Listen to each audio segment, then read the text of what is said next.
감사합니다.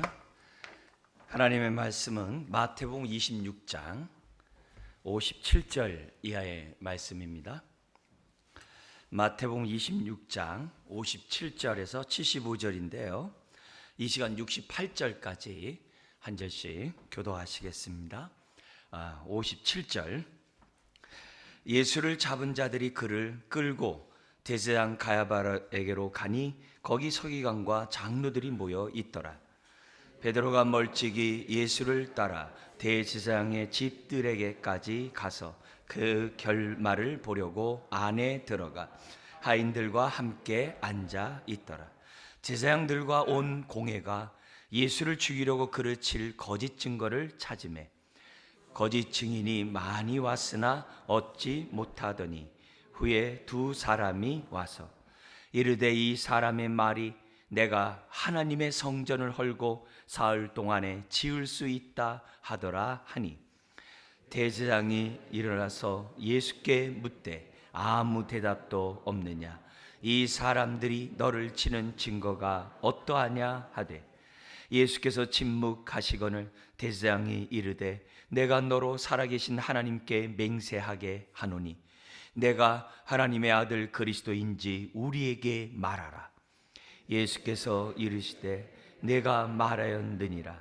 그러나 내가 너희에게 이르노니 이후에 인자가 권능의 우편에 앉아 있는 것과 하늘 구름을 타고 오는 것을 너희가 보리라 하시니 이에 대제사장이 자기 옷을 찢으며 이르되 그가 신성모독하는 말을 하였으니 어찌 더 증인을 요구하리요. 보라 너희가 지금 이 신성모독하는 말을 들었도다.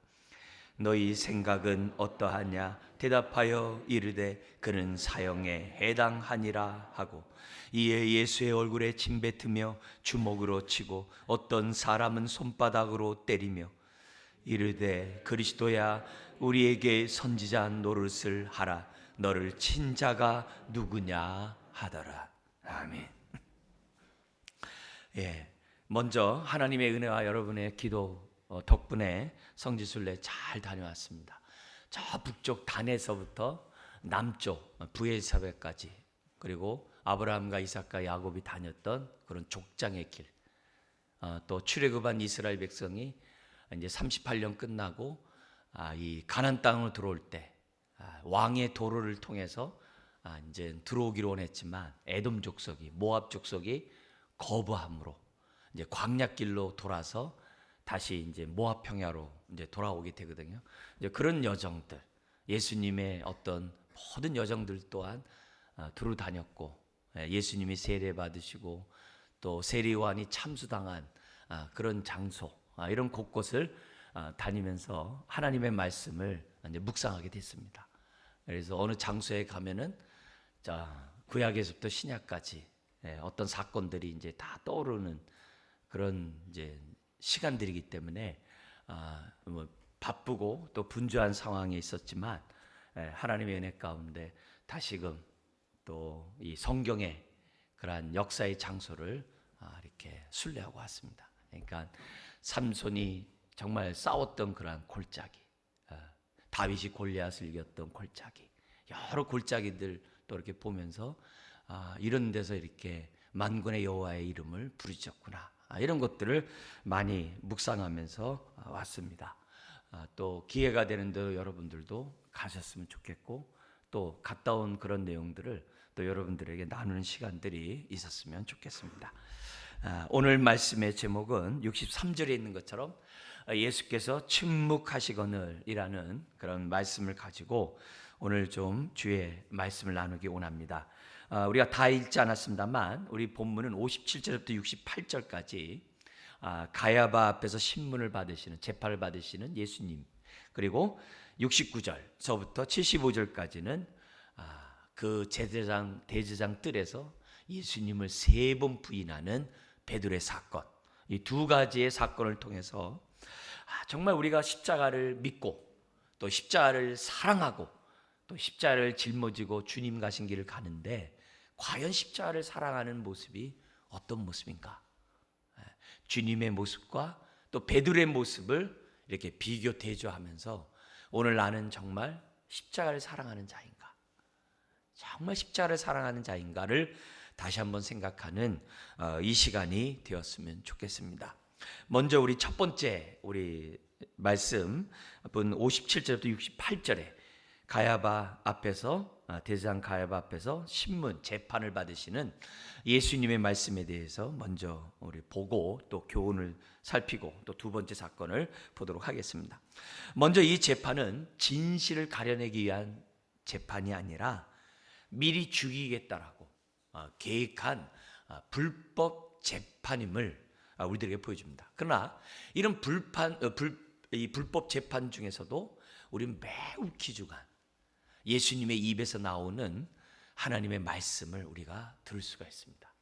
그래서 이 불법 재판과 예수님의 입에서 나오는 그 귀한 말씀을 먼저 이 첫 번째 사건을 통해서 우리들이 다시 한번 정말 마음에 새기는 시간이 되었으면 좋겠습니다. 57절 우리 한 번 더 읽어볼까요?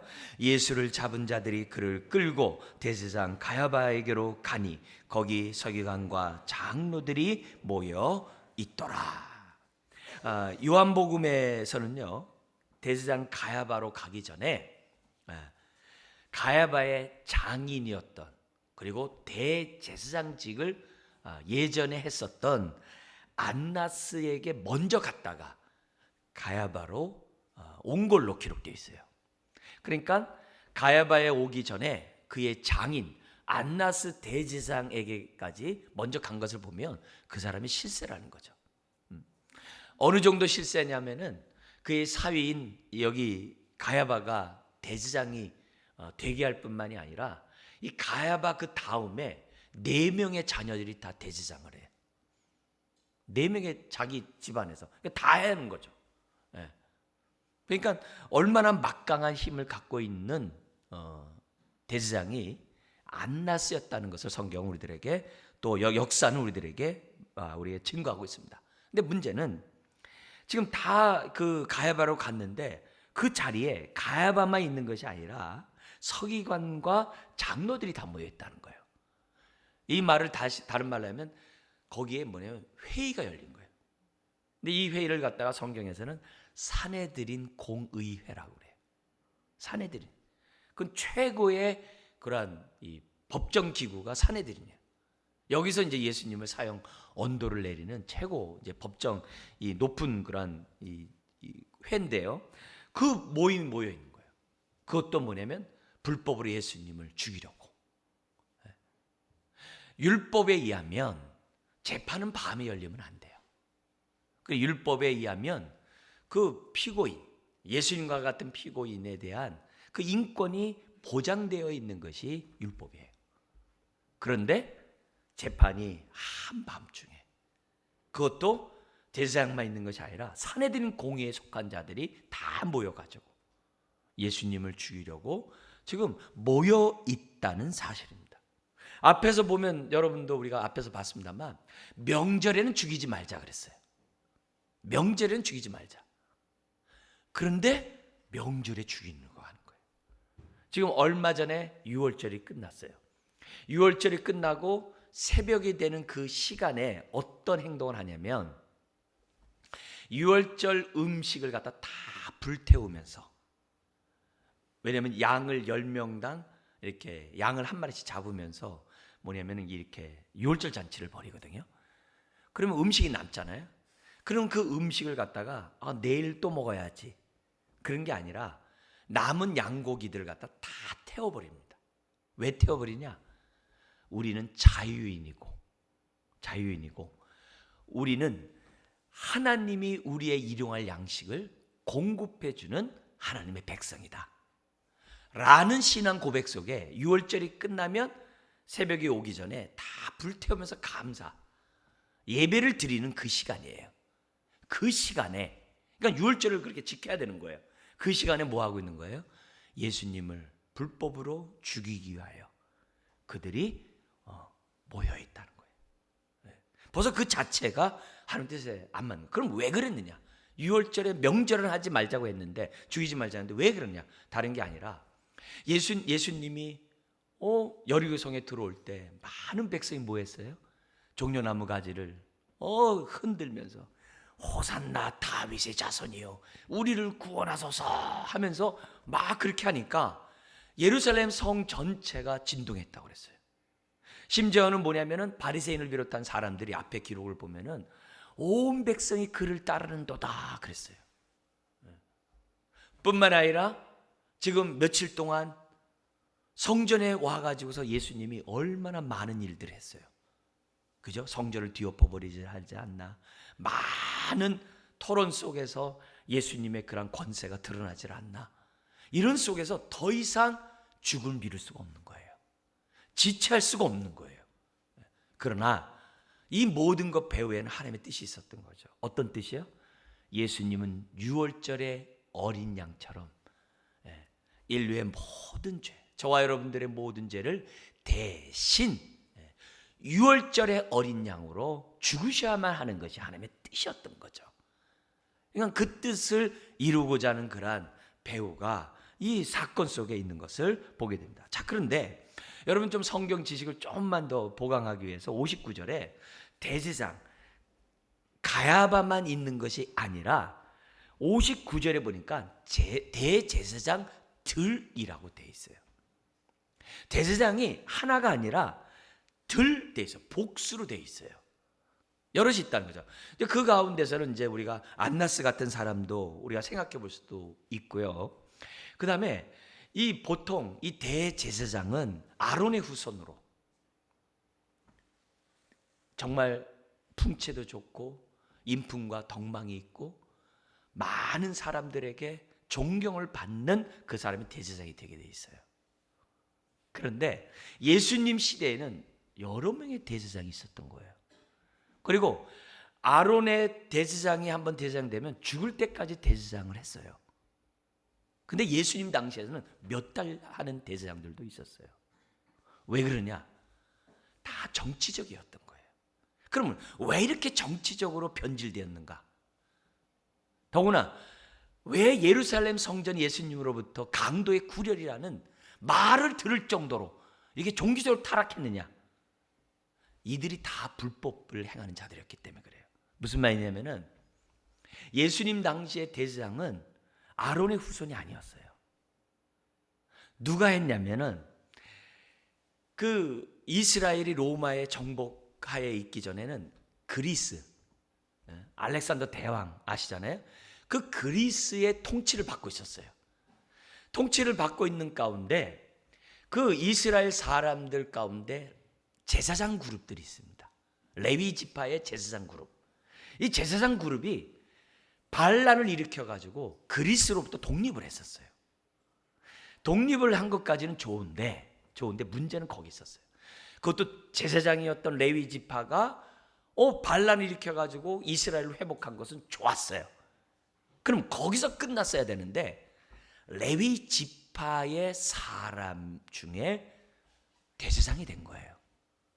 물론 아론도 레위 사람이에요. 근데 아론의 후손이 대제사장이 된 것이 아니라 자기네들이 해버린 거예요. 이 사건은 구약의 어떤 사건을 생각하게 하냐면은 출애굽한 이스라엘 백성이 광야에 있을 때 하나님이 모세와 아론을 통해서 하나님의 말씀을 나타나셨어요. 그러니까 같은 레위 지파가 나타나가지고 고라 자손들이 나타나죠. 너희만 성령 받았고 너희만 하나님 말씀 듣냐? 우리도 듣는다 했다가 불심판으로 다 죽은 사건이 있었잖아요. 그 사건을 연상케 하는 사건이에요. 그런데 그런 레위 지파의 제사장 그룹들이 자기네들이 뭐냐면 자칭 대제사장 자리까지 앉아가지고 이스라엘을 통치하고 있으니 벌써 뭐예요? 그 자체가 불법인 거예요. 그리고 그들에 의해서 주도되는 이 사내들인 공의의 그 모든 것들이 다 뭐예요? 율법을 떠나 있는 집단이 될 수밖에 없는 거예요. 그러니까 예수님이 불법 재판을 받았다는 그가 겉으로 나타난 것뿐만 아니라 구성원 자체가 이미 불법이에요. 이미 율법에서 떠난 그런 자들이었던 것을 성경은 역사적으로 우리들에게 가르쳐주고 있어요. 그러니까 이렇게 성전을 부정하게 하고 하나님 율법에서 떠나면서 이스라엘 갖다 자기네들이 어떻게 돼요? 자기 입맛대로 나라를 통치하고 있으니 예루살렘이 뭐가 될 수밖에 없는 거예요? 강도의 구렬이 될 수밖에 없는 거예요. 다 자기의 유익만을 구하는 그런 거죠. 그러니까 이런 모습 속에서 지금 뭐예요? 예수님을 재판한다고 지금 예수님을 잡아온 거예요. 네, 잡아온 거예요. 이 자체가 불법이죠. 근데 주님이 끌려가서 재판받는 그때 58절에 베드로가, 이제 69절부터 베드로가 나옵니다만, 베드로가 멀찍이 예수님을 따라가지고 그 대제사장 집들을, 그 추우니까 요즘 날씨잖아요. 그러니까 추우니까 뭐냐면 불을 떼고서 그 하인들 옆에 있는 거예요. 제가 가보니까는 지금 아침에 4, 5도, 낮에는 18도에서 20도 정도더라고요. 근데 늦은 비가 그동안에 몇 달 동안 안 오다가 저희가 간 다음에 늦은 비가 제가 7일 동안 비가 오더라고요. 비가 와가지고 날씨가 굉장히 이렇게 싸늘해요. 난방이 안 되는 이런 데서 있다 보니까 잠을 잘 때도 이제 쉽지가 않고 그렇더라고요. 그러니까 당연히 어떻게 돼요?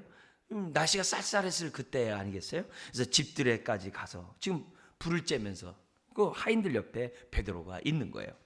자, 다시 59절에서 이제 재판이 이제 이루어지게 됩니다. 그래서 59절 63절에 보니까 예수님을 잡아 죽일 거짓 증거를 잡고자 하는데 잡을 수가 없는 거예요. 서로 의견들이 다른 거예요. 그래가지고 예수님을 죽이려면 신성모독죄로 죽여야 돼요. 신성모독죄. 그 신성모독죄를 죽이기 위해서 2명을 등장을 시킵니다. 우리는 지금 이게 쭉 읽었습니다만 눈에 이렇게 안 들어와요. 그러나 그 당시 유대 사회 속에서 이 2사람의 역할은 굉장히 중요해요. 많은 증인들이 있지만 특히 60절에 2사람이 등장했다는 것은 아주 이건 의도된 재판이었다는 것을 우리들이 보여줘요. 그래서 2사람 중에 사람이 와가지고 뭐라고 얘기하냐면 61절에 이렇게 얘기합니다. 한번 같이 읽어볼까요? 이르되 이 사람의 말이 내가 하나님의 성전을 헐고 사흘 동안에 지을 수 있다 하더라 하니. 여러분 지금 뭐냐면 하나님과 뭔가 이렇게 동격으로 되고 뭔가 하나님의 거룩한 성전을 갖다 막 허물고 이런 것들은 다 뭐예요? 신성모독죄예요. 신성모독죄예요. 그러면서 한 증인이 이 사람이 성전을 헐고 사흘 만에 자기가 다시 세울 수 있다라고 했습니다. 그러면 또 한 명 증인이 뭐래요? 나도 들었어. 그러면 죽는 겁니다. 바로 그렇게 묻는 거예요. 자, 그런데 요 말도 우리는 어디서 들은 말과 같지만 이 자체가 틀렸죠. 예수님이 이 말씀을 어떻게 하셨냐면은 요한복음 2장 19절에 예수님이 하신 말씀이 있어요. 본문과 예수님이 하신 말씀에 어떤 차이가 있는지 한번 들어보세요. 본문은 뭐라고 됐어요? 이 사람 말이 내가 하나님의 성전을 헐고 사흘 동안에 지을 수 있다 하더라 이렇게 얘기를 했잖아요. 근데 요한복음 2장 19절에 예수님이 뭐라고 하셨냐면은 너희가 이 성전을 헐라 내가 사흘 동안에 일으키리라. 뭐가 차이가 있어요? 여기에 거짓 증인은 예수님이 성전 오는 걸로 돼 있는데 예수님은 뭐라고 하는 거예요? 너희가 유대인이 성전을 헐라고 돼 있어요. 너희가 돼 있다고. 주체가 예수님이 아니라 유대인이에요. 근데 여기서는 뭐라고 그래요? 주체가 예수님. 예수님이 헐고 예수님이 세운다는 거 얘기하는 거예요. 근데 요한복음 2장 19절에 그 말이 뭐예요? 너희가 성전을 헐라는 그 말은 예수님이 성전된 자신을 얘기하면서 너희가 나를 죽이지만 내가 사흘 만에 다시 부활하겠다 라는 말씀이거든요. 근데 그 말을 어디서 들은 것은 있고 또 오해를 해가지고 예수님에게 와가지고서 그 재판하는 그 자리에서 이 사람이 내가 하나님의 성전을 헐고 사흘 동안에 내가 지을 수 있다라고 말했습니다. 이렇게 신성모독에 말을 했다라고 얘기를 해요. 자, 근데 우리 주님이 여기에 대해서 가만히 뭔가 답변하면 좋을 텐데 법정이면 지금 사형인데 뭐라고 얘기하는데 침묵하시는 거거든요. 왜요? 죽으셔야 되니까. 그런데 이런 침묵이 그 당시 유대 사회, 우리하고는 좀 다릅니다. 유대 사회에서는요 상대방에게 모멸감을 주는 거예요. 유대인들은 여러분들 오늘날에도 이게 깃발을 머리에 쓰고서 어린 사람들이 이렇게 말씀을 갖다 율법을 놓고 계속 토론하는 거 많이 보잖아요. 그래서 3대가 토론하는 것이 익숙해요. 그래서 유대인들은 어디든지 모이든지 간에 대화를 이렇게 좋아하고 많이 한다고 해요. 근데 더구나 자기 생명이 달려있는 법정에서 막 위증들을 하면 자기를 변론을 해야 될 거 아니에요. 변호를 해야 될 거예요. 근데 침묵하거든요. 근데 그 침묵이 이제 뭐 다 끝났으니까 마음대로 하라, 이런 개념이라는 것보다도 유대 사회에서는 어떻게 받아들이냐면, 나를 무시해? 내가 하는 말이 말 같지 않은 거야? 이런 식으로 받아들인다는 거예요. 그러니까 주님의 정말 그런 모습 속에서 침묵하는 그 모습은 능히 대제사장을 비롯한 그에 있는 많은 사람들을 갖다가 어떻게 돼요? 인정하지 않는 그 모습으로 비춰질 수 있는 거예요. 주님의 모습이 어떤 모습인지 모르겠습니다. 마음은 모르겠습니다만 유대인들 자신들을 볼 때는 굉장히 수치스럽게 보이는 거예요. 우리가 말 같지 않느냐 이거죠. 이런 모임을 갖다가 우습게 하찮게 보냐는 식으로 볼 수 있어요. 그러니까 누가 달려드냐면은 62절에 대제사장이 직접 달려드는 거예요. 대제사장이 직접 달려들어 가지고서 지금 뭐냐면, 너 왜 아무 말을 안 하느냐? 이 사람들이 너를 치는 증거가 어떠하냐? 이렇게 얘기해요. 그래도 63절에 침묵하니까 단도직입적으로 묻습니다. 뭐라고 묻냐면은 63절 한번 읽어볼까요? 예수께서 침묵하시거늘 대제사장이 이르되 내가 너로 살아계신 하나님께 맹세하게 하노니 내가 하나님의 아들 그리스도인지 우리에게 말하라. 딱 그런 거예요. 우리에게 말하라. 여기 보면 내가 하나님의 아들 그리스도인지. 여러분, 성전을 헐고 성전을 세우고 이런 일들은 아무나 할 수 있는 일들이 아니거든요. 그건 오직 하나님만이 할 수 있는 얘기거든요. 그러니까 그런 의미에서 지금 뭐냐면은, 내가 하나님의 아들 그리스도냐? 메시아냐? 이렇게 질문한 거야. 그러면 계속 이렇게 침묵하면 계속 일관되게 좋을 것 같은데 우리 주님 그렇지 않아요. 그 속에서도 진리의 말씀을 딱 전해요. 뭐라고 전하느냐면은 64절에 이렇게 얘기합니다. 같이 한번 읽겠습니다. 예수께서 이르시되 내가 말하였느니라. 그러나 내가 너희에게 이르노니 이후에 인자가 권능의 우편에 앉아 있는 것과 하늘 구름을 타고 오는 것을 너희가 보리라 하시니. 그냥 침묵하는 가운데 처음 말이 얼마나 능력이 있겠어요. 계속 말하는 가운데 64절 했다면 한쪽 귀 들고 한쪽 귀로 흘러버리겠죠. 근데 가만히 있다가 한 말씀 한 그 말이 64절이었다고 했을 때는요, 이건요 남들이 흘려들을 수 있는 말이 아니에요. 굉장히 직격탄을 날리는 정말 그런 말이 아닐 수 없어요. 근데 우리에게는 너무나도 생명의 말씀이 되고 우리의 믿음의 기초가 되는 진리의 말씀이 되는 그 말씀이 바로 64절의 말씀인 거죠. 여러분, 이 말씀을 우리가 하자 대제사장의 표현이 뭐예요? 더 이상 무슨 말을 하리요 하면서 옷을 찢고 지금 신성모독하는 말을 했다 하면서 사람들에게 묻는 거죠. 공회에 있는 사람이 뭐예요? 이 사람에 대해서 어떻게 생각하냐? 66절에 사형이다. 사형이다라고 하면서 얼굴에 침을 뱉고 주먹으로 치고 손바닥으로 때리고 심지어는 66절에 선지자 노릇하라고 희롱까지 하는 이런 모습이 이 본문 가운데 있는 것을 봐요. 사실 이들이 예수님에 대해서 올바로 알았다고 한다면 이렇게 행동하지 않았겠죠.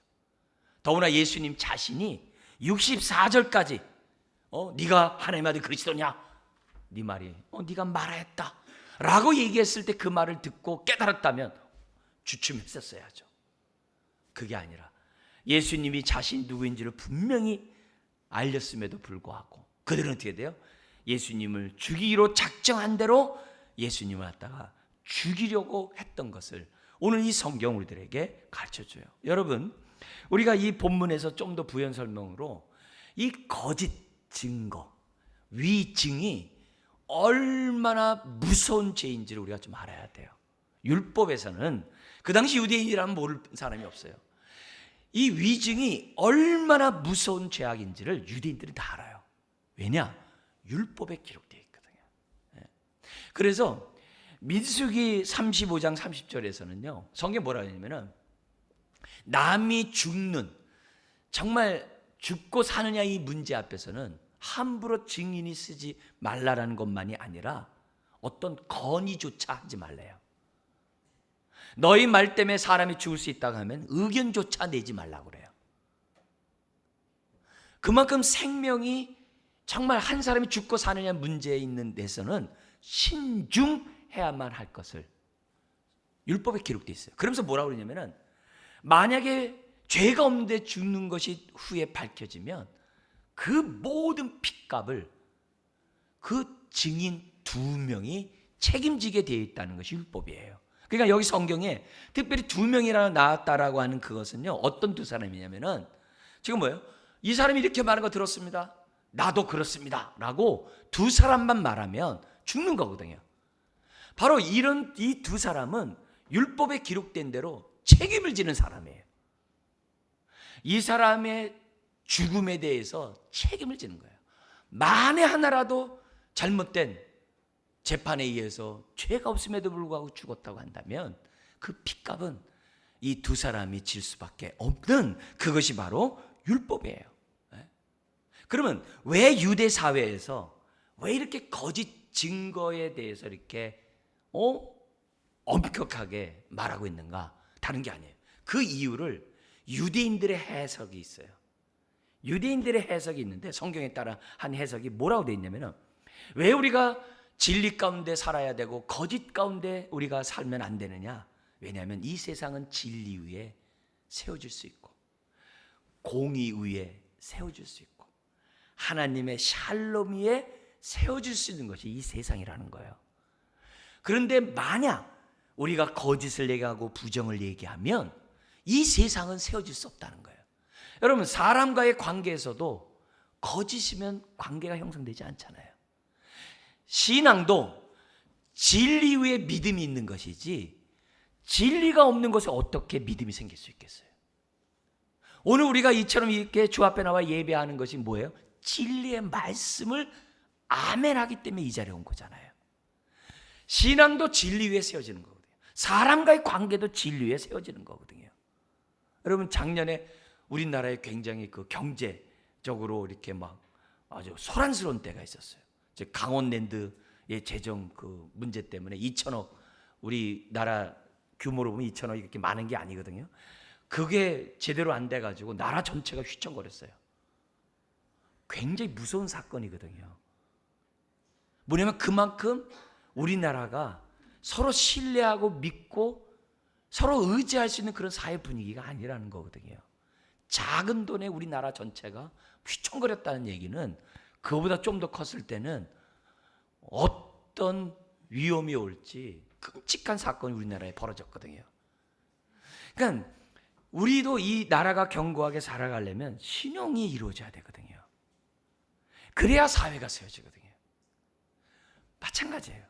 유대인들이 생각할 때 하나님 앞에서 이 세상은 진리 위에 공의 위에 하나님의 샬롬에 세워지는데 부정하고 비진리로 거짓말을 한다고 한다면 세상이나 가정이나 사람 관계가 세워질 수 없기 때문에 거짓 증거에 대해서 엄히 다스리고 있는 것이 성경이고 유대인들의 생각이에요. 그런데 이걸 잘 알고 있는 그들이 지금 뭐하고 있어요?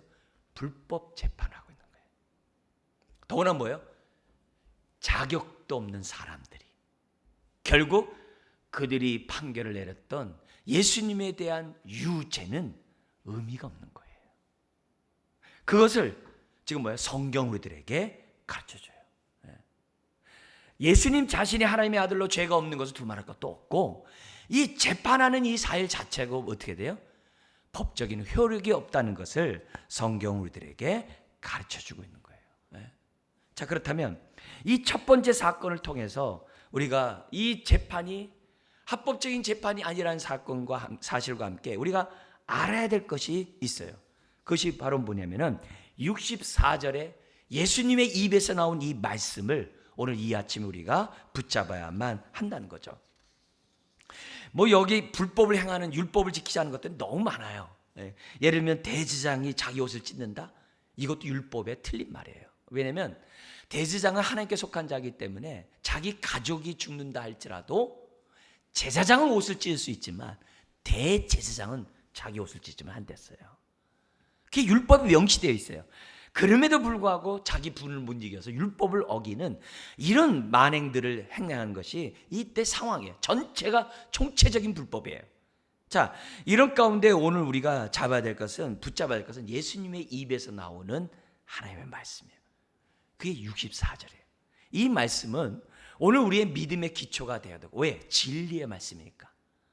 오늘 우리들의 믿음의 뿌리를 내리는 데 있어서 매우 중요한 십자가와 부활에 관한 진리뿐만이 아니라 이 메시지를 우리가 분명히 붙잡아야 십자가가 십자가답고 부활이 부활다울 수 있는 진리의 말씀인 것을 우리가 정말 깨닫고 붙잡았으면 좋겠습니다. 자, 그렇다면 64절에 있는 그 말씀을, 여기에 말씀에 나타난 예수님은 어떤 분인지를 이 본문을 통해서, 64절 통해서 우리가 좀 다시 한번 정리하기 원하는데요. 첫 번째는 예수님이 자기 자신이 하나님의 아들 그리스도이심을 분명히 밝히셨다는 거예요.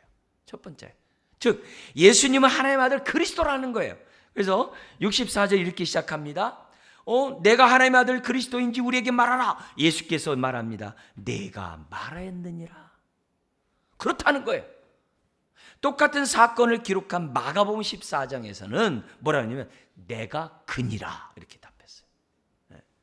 내가 그렇다 이게요. 하나님의 아들 그리스도라고 기록되어 있다는 거예요. 여러분, 우리가 십자가와 부활이 정말 십자가와 부활다울 수 있었던 것은 다른 게 아니에요. 바로 하나님의 아들 그리스도 메시아가 십자가를 지셨기 때문에 그 십자가가 저와 여러분들을 위한 대속의 죽음이 될 수 있는 거예요. 하나님의 아들 그리스도가 부활하셨기 때문에 저와 여러분들이 그것을 믿는 자마다 의롭다함을 받을 수가 있는 거예요. 하나님의 아들 그리스도가 아닌 사람이 우리를 위해 대신 죽는다고 우리의 죄가 없어지는 것이 아니에요. 그러면서 오늘 예수님 입에서 나오는 정말 이 말씀, 내가 바로 하나님의 아들 그리스도다 라고 스스로 밝히신 이 말씀 앞에 우리는 아멘, 우리의 믿음이 단순히 십자가 부활만 믿습니다 그렇게 얘기하는 게 아니라 십자가 부활을 정말 지시고 다시 사신 그분이 하나님 아들 그리스도라는 이 진리에 대한 믿음의 고백이 있는 가운데 고백해야 한다는 거죠. 근데 이 고백은 누구의 고백과 같아요? 앞에서 지금 부인했지만 예전에 베드로가 예수님 앞에서 고백했던 내용과 같죠. 베드로가 주님에 대해서 고백했던 그 고백, 우리 한번 같이 한번 해볼까요? 시작. 주는 그리스도시요 살아계신 하나님의 아들이심을 믿습니다. 네? 아멘이죠. 그러니까 그 규절을 우리 예수님 뭐예요? 다시금 지금 확증하고 있는 거예요. 두 번째, 예수님 어떤 분이냐? 그 본문에 보니까는 인자가 권능의 우편에 앉아 있는 것과 그랬어요. 지금 뭐예요? 우리 주님이 지금 뭐예요? 부활하고 승천했는데 어디 계시나? 그렇게 한 게 아니라 하나님 보좌 우편에 앉아 있다는 진리예요. 보좌 우편에. 보좌 우편에 앉아서 뭐 하시냐? 우리에게 성령을 보내주시고요. 우리를 위해서 뭐 하고요? 기도해 주시고요. 기도하신다 그랬거든요. 그리고 뭐예요? 이 세상을 공의로 통치하고 계시는 거예요. 그러다가 주님의 재림 때 심판주로 다시 오실 분이 바로 뭐예요? 우편에 앉아 계신 예수님이라는 거예요. 그걸 사람이 만들어낸 것이 아니라 우리 사도신경 고백했잖아요. 우편에 앉아 있는 거 사람이 만들어낸 것이 아니라 예수님의 입에서 나오는 말씀이에요. 입에서 하나님 보좌 우편에 앉아. 이 말은 무슨 말이냐? 하나님과 동등한 권세와 권능을 갖고 있다는 거예요. 이걸 사내들인 공에 있는 사람이 제대로 깨달았다면 뭐 했어야 돼요?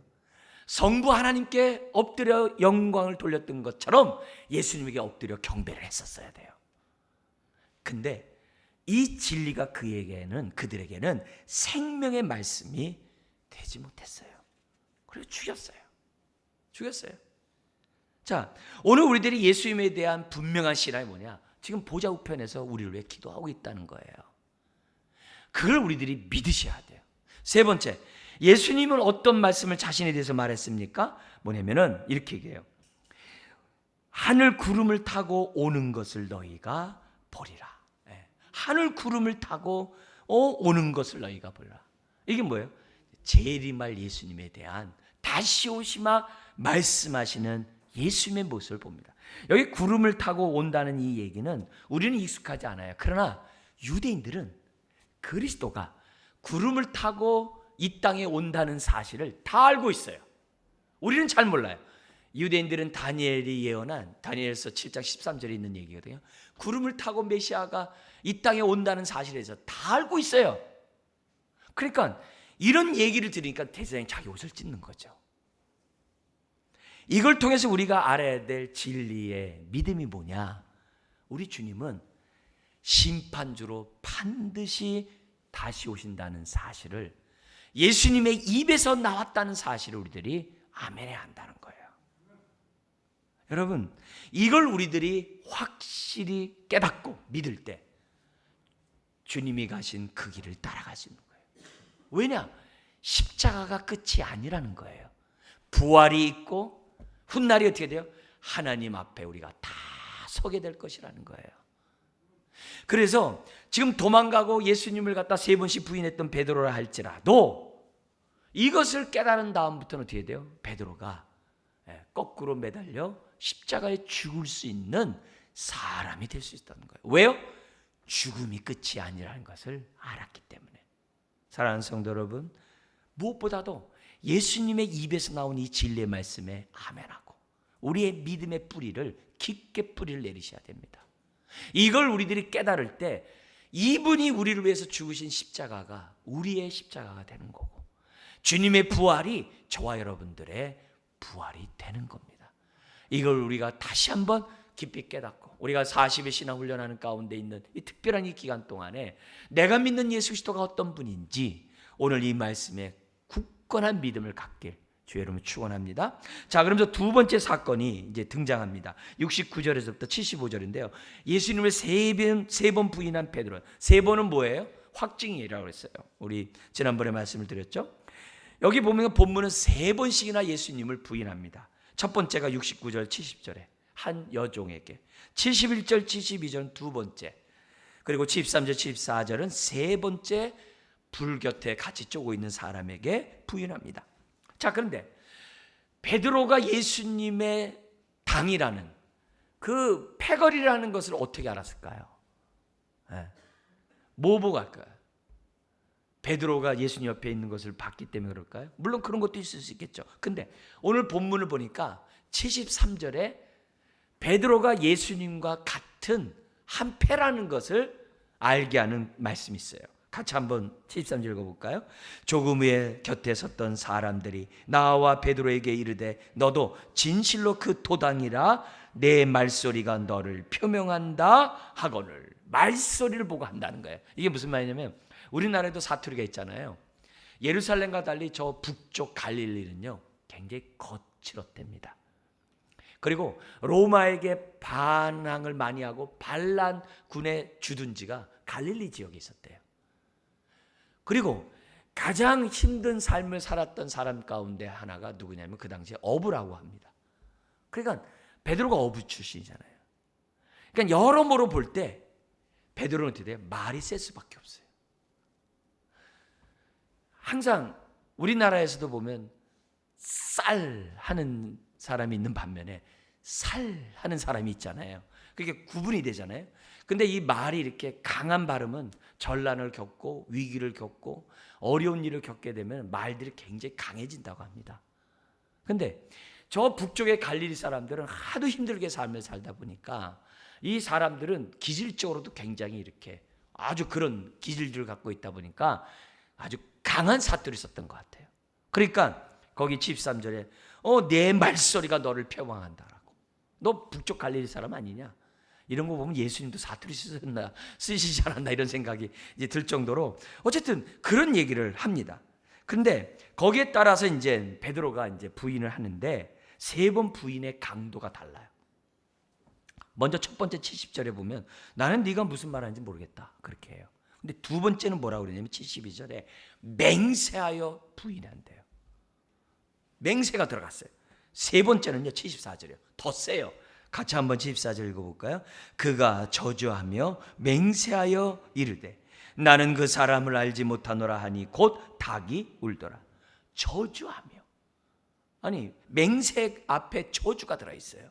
그러니까 한 번 주님을 부인하다 보니까 두 번째 세 번째는 쉬운데 더 세게 부인하는 거예요. 안 믿어주니까 더 세게 부인하는 이 모습을 보게 됩니다. 그러자 74절에 닭이 울게 됩니다. 그리고 주의 말씀이 생각나서 75절에 성 밖에 나가가지고 지금 저기 가가지고 밖에 나가가지고 심히 통곡했다라고 기록되어 있어요. 여러분, 부인은 이렇게 배반하고 한 부인은 주님과의 관계성뿐만 아니라 스승과 제자의 관계를 깨버리는 거예요. 여러분, 우리 사회에서도 이렇게 부인하는 것이 굉장히 이렇게 안 좋은 표현인데 유대 사회에서는요, 더구나 스승과 제자 사이에서 부인은요, 이건 있을 수 없는 일이에요. 이건 그 사회에서는 수치 그 자체예요. 이스라엘 남자라고 한다면 도저히 있을 수 없는 그 행위가 스승을 배반하는 거예요. 근데 베드로가 스승을 부인하고 정말 온갖 수치를 자기 스스로가 다 뒤집어 쓰는 이런 상황이 벌어집니다. 자, 그런데 동일한 사건을 기록한 누가복음 22장 61절에 보면은 베드로가 힘주어 저주하면서 주님을 부인할 때 주님과 눈이 마주쳐요. 그래서 누가복음 22장 61절에 눈이 마주치는 거예요. 여러분, 그때 주님의 눈빛이 뭐였을까요? 에이 못난 놈, 그런 눈으로 바라봤을까요? 아니면 내가 다 한다, 긍휼의 눈으로 바라봤을까요? 당연히 긍휼의 눈으로 봤겠죠. 그러니까 어떻게 돼요? 베드로가 나가서 통곡하고 울었던 것이 아닙니까? 자, 그렇다면 이 사건을 통해서 우리가 주목해야 될 교훈을 좀 정리했으면 좋겠어요. 첫 번째는 뭐냐면은 먼저 우리 자신이 누구인지 분명히 아셔야 돼요. 베드로를 보세요. 그는 다른 사람이 다 버리더라도 자기는 안 버리겠다고 그랬어요. 심지어 자기는 함께 죽겠다고 했어요. 근데 세 번 부인해요. 그것도 여종 앞에서 세 번 부인해요. 어떻게 그럴 수 있냐? 여러분, 그럴 수 있다는 것을 아셔야 돼요. 사람이 죽음 앞에서는요, 신앙보다도 자신의 안위를 생각하는 게 인간이에요. 자기의 유익을 먼저 생각하고 행동하는 게 우리의 모습이에요. 이걸 인정하셔야 돼요. 이걸 알고 있어야 돼요. 우리 주님도 이것을 알고 있었기 때문에 심지어 베드로가 세 번 부인할 것을 미리 알려주셨어요. 그게 26장 34절 35절이에요. 우리 한번 34절 35절 마태복음 26장 34절 35절 같이 한번 읽겠습니다. 예수께서 이르시되 내가 진실로 내게 이르노니 오늘 밤 닭 울기 전에 내가 세 번 나를 부인하리라. 베드로가 이르되 내가 주와 함께 죽을지언정 주를 부인하지 않겠나이다 하고 모든 제자도 그와 같이 말하니. 우리 주님은 베드로가 세 번 부인할 그런 연약한 자임을 알았어요. 그래서 뭐요? 미리 예고했어요. 근데 베드로는 예고했음에도 불구하고 부인했어요. 여러분, 신앙은요, 내 의지 내 능력으로 하는 게 아니라는 거예요. 우리의 신앙은 하나님의 은혜로 하나님의 능력으로 하는 것이지, 우리가 왜 십자가 부활을 묵상합니까? 그 능력으로만 살아야 하기 때문에 묵상하자는 거거든요. 베드로는 자기 의지대로 자기가 모든 것을 할 수 있다라고 생각했어요. 아니에요.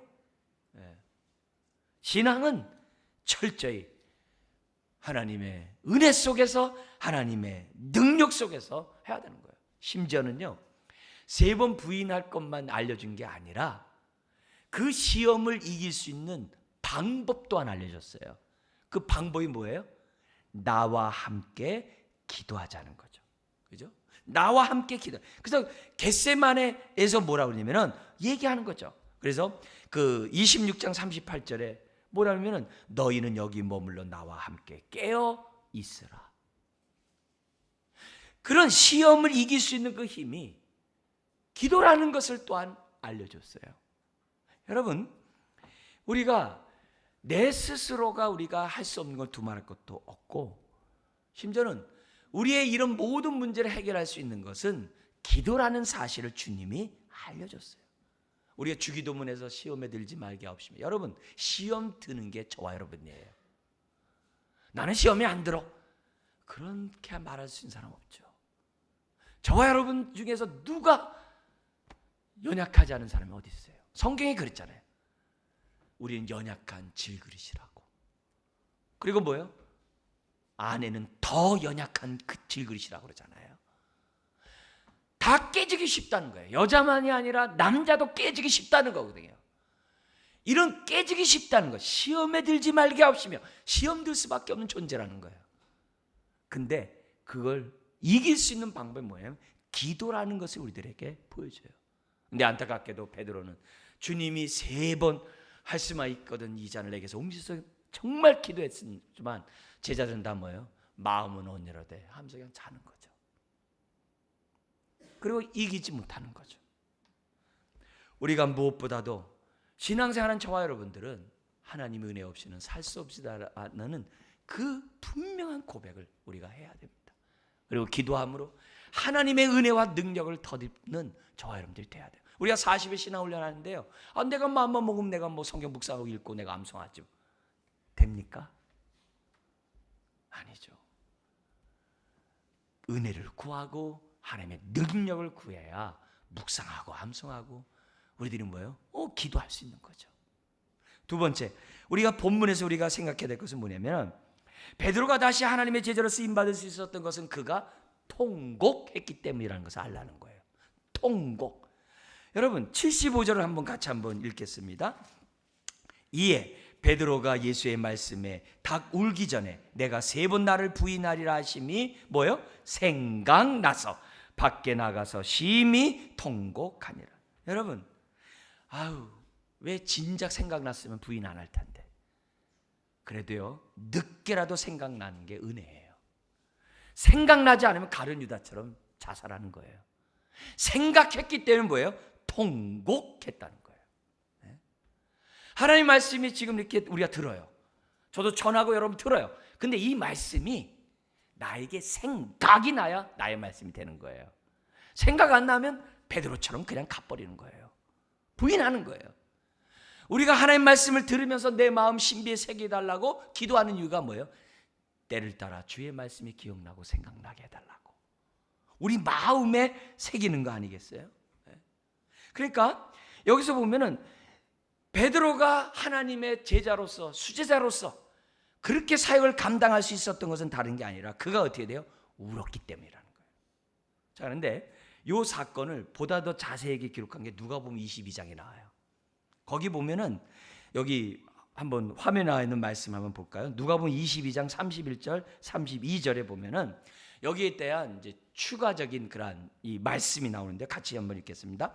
시몬아 시몬아 보라, 사탄이 너희를 밀가루를 하려고 요구하였으나 그러나 내가 너를 위하여 내 믿음이 떨어지지 않기를 기도하였노니 너는 돌이킨 후에 내 형제를 굳게 하라.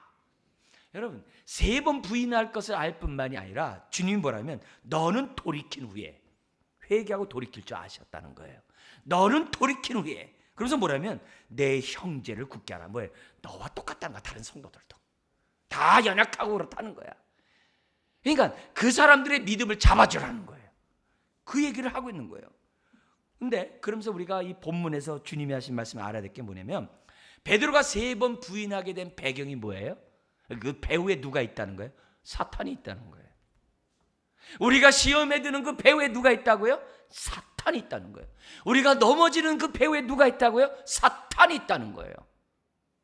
주님을 부인하는 것에 사탄이 있다는 거예요. 자, 근데 사탄만 생각해가지고 무서워하면 안 돼요. 또 우리 배후에 누가 있냐면 하늘 보좌 우편에서 우리 위해 기도하는 예수님이 있다는 거예요. 그래서 거기 32절에 뭐라 그래요? 그러나 내가 너를 위하여 내 믿음이 떨어지지 않기를 기도하였노니. 아멘이죠. 베드로가 이렇게 통곡할 수 있었던, 생각나고 통곡했을 이유가 뭐예요? 주님이 기도했기 때문이에요. 주님이 기도했기 때문에. 베드로가 잘나서 아니에요. 주님이 기도했기 때문에. 하나님의 은혜가 그에게 임하고 하나님의 능력이 임했기에 그가 뭐예요? 통곡하고 변하게 된 거죠. 여러분, 통곡은 은혜예요. 여러분, 신앙생활 할 때요, 통곡한 자와 통곡하지 않은 자는 하늘과 땅 차이예요. 신앙은 통곡하는 자일 거예요. 통곡해야 변합니다. 통곡해야 마음이 기경됩니다. 통곡해야 치유가 이루어지고 회복이 이루어지고, 통곡해야 하나님 중심의 사람이 됩니다. 근데 통곡하지 않으면 대면대면해요. 뜨뜻미지근해요. 여러분, 통곡하는 은혜가 임하길 주의 이름으로 축원합니다. 정말 골봉에서 우리가 뭐예요? 통곡해본 경험이 있어야 옛사람을 벗어버려요. 은혜를 아는 자가 되는 거예요. 여러분, 베드로가 이렇게 통곡할 수 있는 것은 배후에서 기도하는 주님의 그 은혜 때문에 베드로가 통곡했다는 거죠.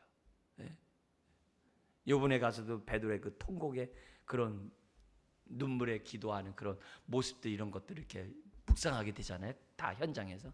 그런 거 보면서 정말 우리들이 신앙생활하면서 이 통곡이야말로 큰 축복이라는 것을 우리가 생각하지 않을 수 없어요. 세 번째, 마지막으로 우리가 생각해야 할 것은 뭐냐면 침묵하시는 예수님을 우리가 주목하자는 거죠.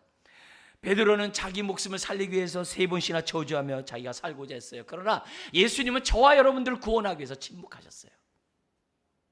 필요할 때 하나님의 진리의 말씀을 64절에 했지만 우리 주님은 침묵하셨어요. 오늘 우리들의 삶 속에서 베드로가의 이 부인은 꼭 입으로만 하는 것이 아니라 우리의 삶 속에서도 얼마든지 부인할 수 있는 저와 여러분이라는 사실을 인정해야 돼요. 예를 들면 하나님 뜻 버리고 내 마음 내 뜻대로 사는 것도 예수님을 부인하는 거예요.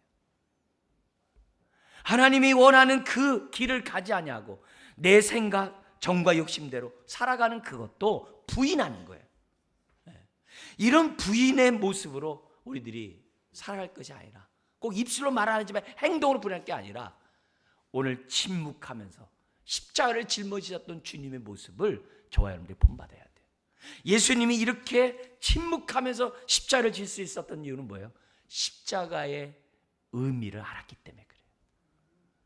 그리고 그 십자가가 저와 여러분들을 구원하게 하는 하나님의 뜻이었던 것을 알았기에 주님은 기꺼이 십자가를 지셨다는 거죠.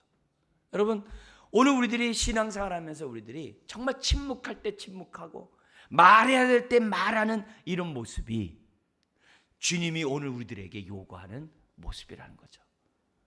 침묵할 때 침묵하지 못하고 베드로처럼 부인하거나, 예수님같이 말해야 될 때 말하지 않고 그냥 하나님 말씀을 사장시키거나, 이런 모습은 십자가를 사랑하는 사람의 모습이 아니라는 거예요.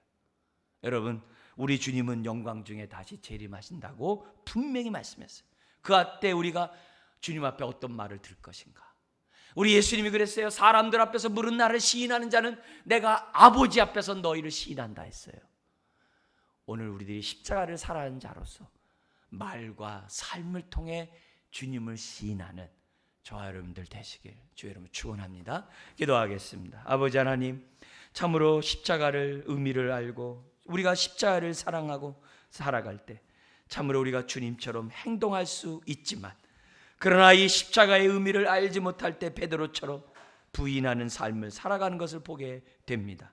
주님, 다시 한번 우리를 위하여 정말 하나님의 아들 그리스도로서 십자가를 지시고 부활하시고 보좌 우편에 앉아 계시고 다시 오실 주님을 믿음의 눈으로 바라보게 하시고 견고한 믿음 속에 십자가를 짊어지고 주님을 따라가는 주의 자녀들 다 되게 하여 주옵시고 하늘의 축복을 누리는 주의 자녀 되게 하여 주옵소서. 예수님의 이름으로 기도드리옵나이다. 아멘. 찬송가 149장